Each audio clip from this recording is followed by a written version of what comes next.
Rex, if I were to ask you for one word to describe that Dallas defense, what would it be? Garbage. What if I needed 2 words?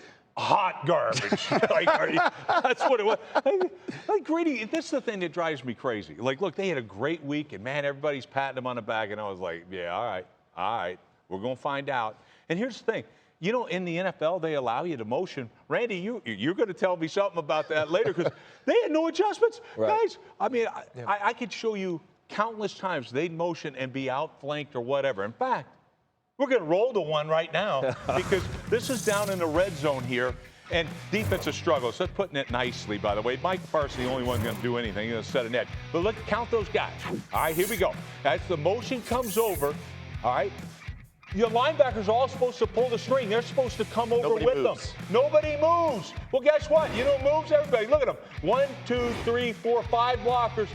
There's only 4 defenders. Oh, no. So you know who's got Kamara? That'd be the end zone. There's nobody there. Like, you're outnumbered. That's coaching. Are you absolutely kidding me? That's atrocious. It was the worst I've seen there. And the great thing, look, homeboy's sitting there. The one coach is like, hey, Micah, this is what you. No, Micah's the only one that got it right. The rest of them got it wrong. Go coach everybody else. You got to pull the string, and to me, it's an embarrassment. Look, Mike Zimmer's a good football coach. Yes, he is. But something's not right. Yeah, how the hell can you get outflanked? Yeah. You're playing a basic zone defense, all right, quarters, which Dallas played 200 years ago. Yeah, I get it. All right, but they're not ready for all the motions and all that stuff. Now, look, I'm going to say this for today. Yeah. How does it affect today?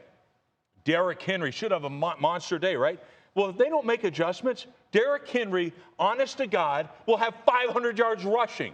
All right, but they're going to make adjustments. They have to. And look, Baltimore does it differently. They do it with bigger personnel, not that fast motion and stuff like that. Randy, you were telling me something about that motion. I mean, I really think today will play in the favor of the Dallas Cowboy defense. And the reason why, you just talked about the Saints and all the motion that they use, probably the tops in the league in the first couple of weeks.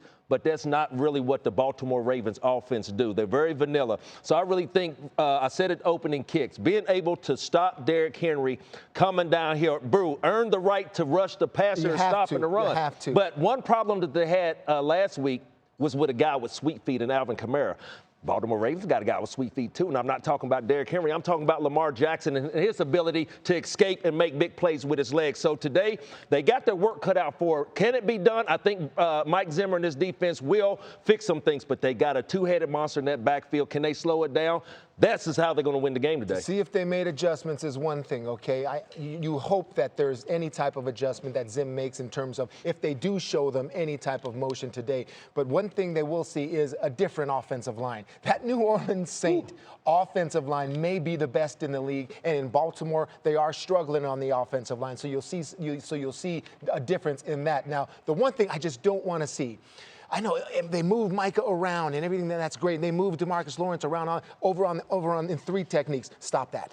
Stop that, because when they get inside, they are not good run defenders stopping inside, because all they want to do is either slip blocks, slant, penetrate. It's not taking anyone on. And that good part you saw with Micah Parsons on that play, he's setting an edge, yes, but everyone else, I mean, it almost looks bad because the line of scrimmage is being moved. They have to win one-on-ones in terms of techniques. So hopefully they have that with the offensive line in Baltimore. I don't love what's going on in Dallas, though, this all week. Micah Parsons in a prove-it game. I mean, it's September. What are we talking about? Why are you worried about proving points when you should be worried about stopping people from scoring points? And on the flip side of this, the Ravens, listen, they were a toe from winning their opener. They blew a 10-point lead. Like, this is still a really good football team. They're still finding their way, and I think again, a good matchup today against this Dallas defense.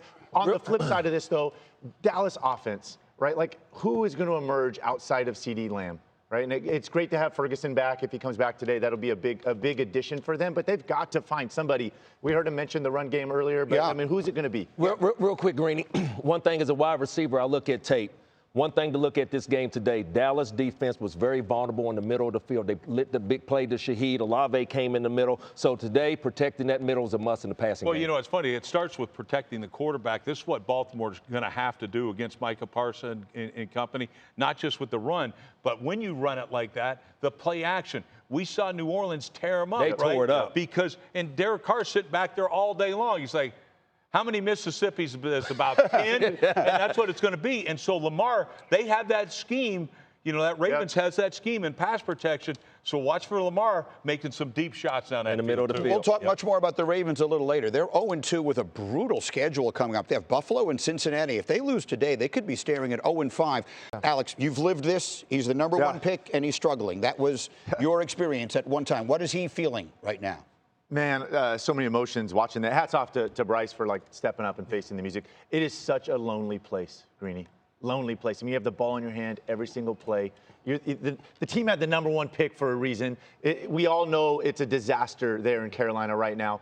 And again, you have the ball in your, you can't hide. You're out there every single play, right? They're writing about you in the paper. You just got benched after 2 games into your second year. You're embarrassed. You know, your confidence has been stolen.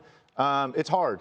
And listen, we're going to get into it. There's a lot to say about this, but this organization, man, has really failed him. Yes, they have. I mean, 5 head coaches in 4 years, Greeny. I mean, he's had 3 head coaches in 18 games. I mean, who is he playing with out there? This has been hot garbage, to steal Rex's, adjectives. Once you decided, I know they're going to Andy Dalton right now. They should have done this from day one last year and let him sit and learn and make sure that when he does play, that there's stability around him. Once they made the decision to play him, right, like this, and this is the Peyton Manning model, right, of the number one pick. Let's play you through the dysfunction, right? Peyton Manning goes out and throws 28 interceptions his rookie year, one of the worst rookie seasons of all time, and still comes out of it to be the Hall of Fame quarterback that he is. He is an anomaly. Peyton is such a unique person.